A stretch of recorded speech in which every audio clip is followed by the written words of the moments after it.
Hi everyone, it's Rhonda here from Nelson Soapery. Today, let's get into a video all about candle making. So I'm going to make some gorgeous candles and show you how I've totally rebranded my candles once again. And the reason for it is I just decided let's just go minimalistic because I have been asked from a number of stores to put my candles in their store. So I thought I just want to create something that's basic, really easy, and really noticeable for my brand so that people will know what my brand is. And I'm going to be doing some clear jars, some white and all black. That is going to be it. And here you go. This is the end result, which I absolutely love them. These jars are from Pure Candle Supplies, which all of you know they are my favorite supplier. I use them for many, many products. And this one here is really, really gorgeous. So like I said, the black here, and then of course my traditional white, also from Pure Candle Supplies, and they also sell the lids. So we're going to be starting first of all with the wax. So this is Pure Candle Supplies 100% soy, and this is my favorite one. They do also have a coconut soy, but I've just become really used to using the soy now. At the start, you know, you're always kind of going back and forward, but I really do love soy. So soy is the one for me, for sure. The only thing you've got to remember is soy does have a tendency to be a bit tricky to work with. So do get your patience on. So for any of you that don't know, I actually use one of these slow cookers to melt all of my waxes in. So I have two. One is for the wax on one side, and the other one is how I actually melt down my oils for my soap. So, but today we're going to use this right one, like I said, and just fill it up. And what I actually do is I just keep it on slow. If you keep it on slow, this will take about several hours to actually melt this down. But I just pop it on in the morning, and then I come back in the afternoon and I'm ready to do this because, of course, I don't just make candles, I also make soap. So it kind of works out really well for me to be able to work with both. So I just thought I would show you here, you know, as it's melting down. And I'm sorry the lid is crazy messy, but, you know, as you all know, being a soap and candle maker, you know, there's no such thing as the perfect workshop because once you've used them, they do get a little messy. But this one here is really, really great. So you can see it's starting to melt down a little bit as well. And then what you can do is weigh it into the jug once it's melted and reach the peak that you want it to reach. And when we say peak, I do mean you know, obviously with your right temperatures. So let's get started first of all with the black jars. So as you can see, these are gorgeous little black jars. They are a matte black on the outside. And I decided, you know, I thought, what am I going to do with these and how am I going to make them? So I came up with a good idea. So on the bottom here, I'm just popping the stickers. Now, do remember that you must put these label stickers on. It is absolutely imperative you do it. It is law, and you don't want to become undone just by a sticker. And they are super, super cheap. You can get them from many, many suppliers as well. And I actually buy mine in rolls. I had rolls of them left from Aussie Candle Supplies. So all I'm doing is just popping them on, and these jars are great because it does have a round circle on the bottom, and which means these ones just fit into the round circle.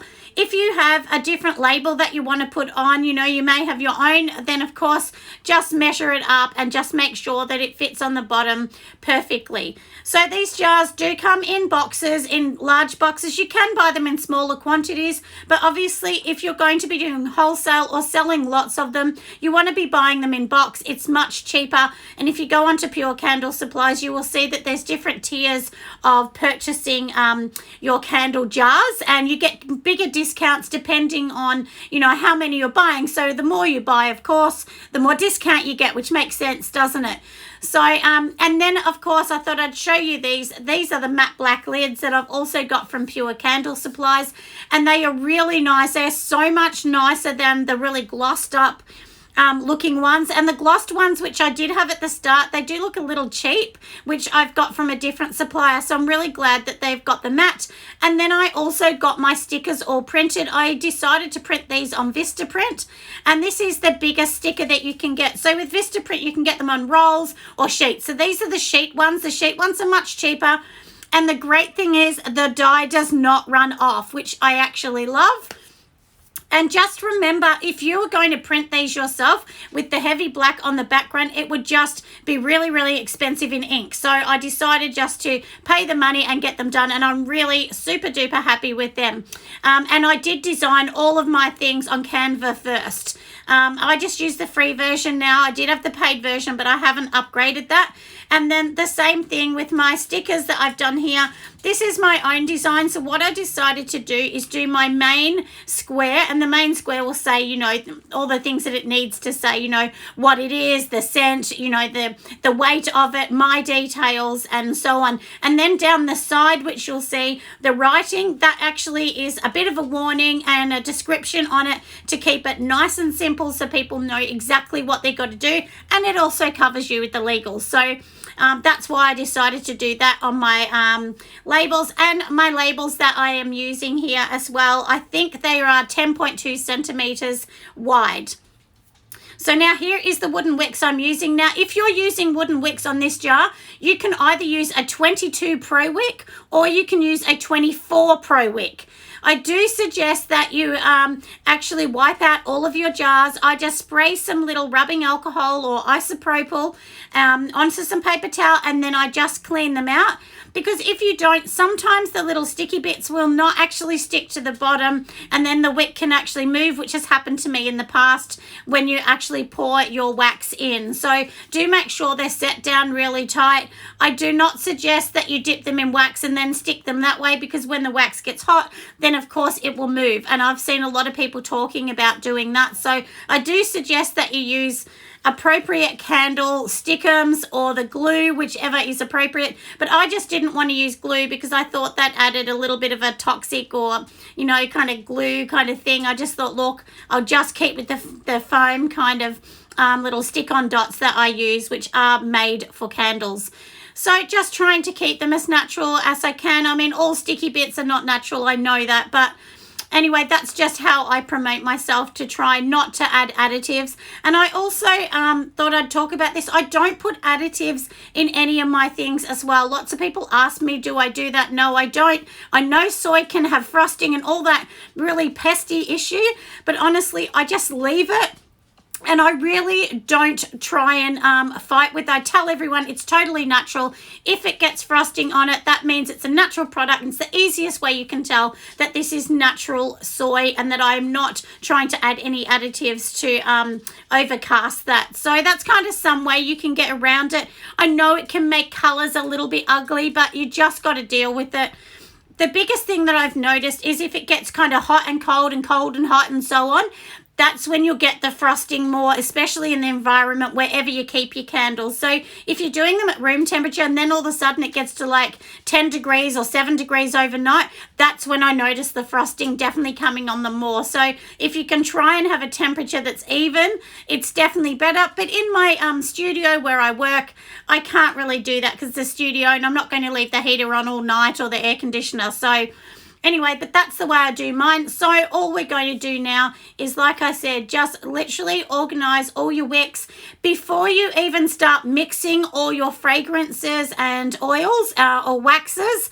Waxes, I should say, not oils, waxes. Please make sure that you do this bit first, because if you don't, then what actually happens is it might get to the temperature you need, and then before you know it, you're thinking, oh no, now what do? I haven't put the wicks in. And I've done that plenty of times and poured in with no wick and thought, oh no, and then I've had to fix the jar. So just try and make sure that you do all your prep work first and then start with your waxes and organizing the fragrances and so on.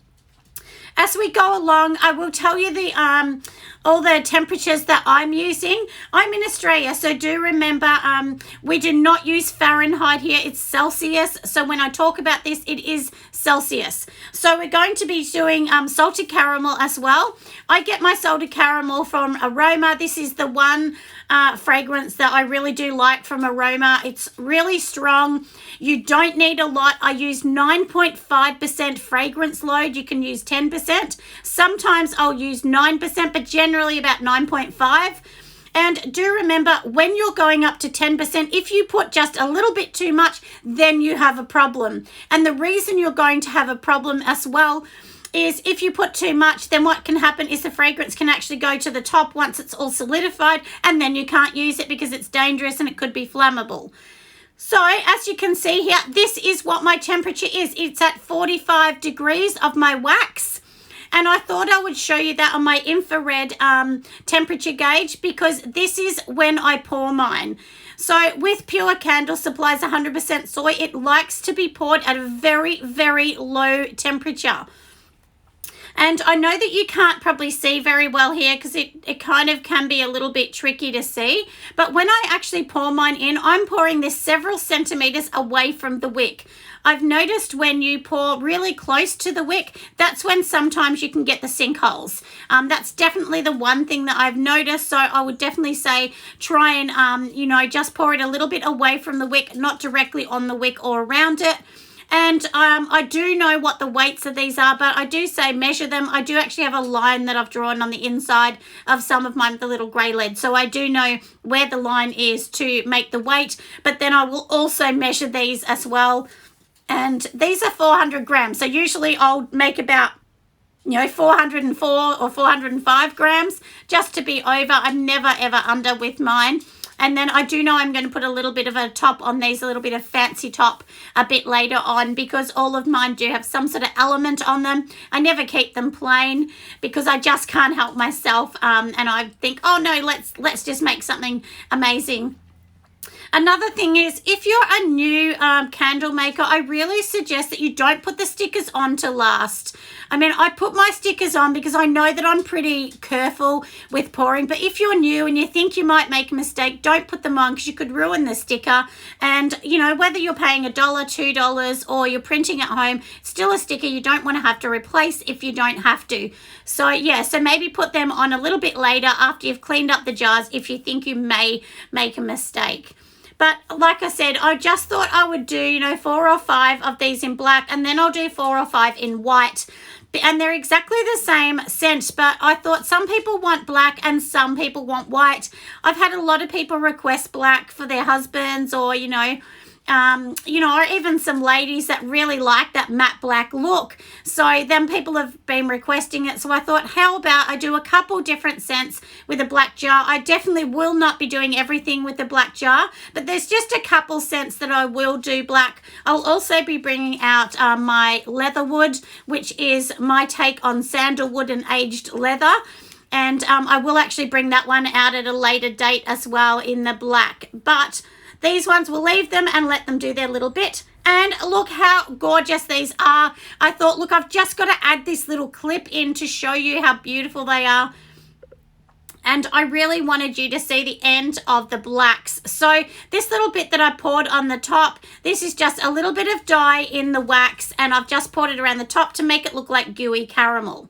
So now that we've done the black, let's go and start on the white. So here are my white ones, also printed through Vistaprint, and you'll actually get 4 on a sheet with Vistaprint with these ones at the moment. And they're really easy. They just come off and they have a little bit of a rounded corner, which I really, truly love. So I'm just going to lie down the candle, the candle jar, just to make sure I get it even. And just press all around the edges, get any air bubbles out, any little wrinkles. You should be able to smooth them out. But just take your time when you're putting labels on, because labels are one of these things. If you put them on wrong, then they look terrible if they're uneven or whatever. So just try and make sure they're as neat as you can. I just eyeball it, but I'm pretty good eyeballing it.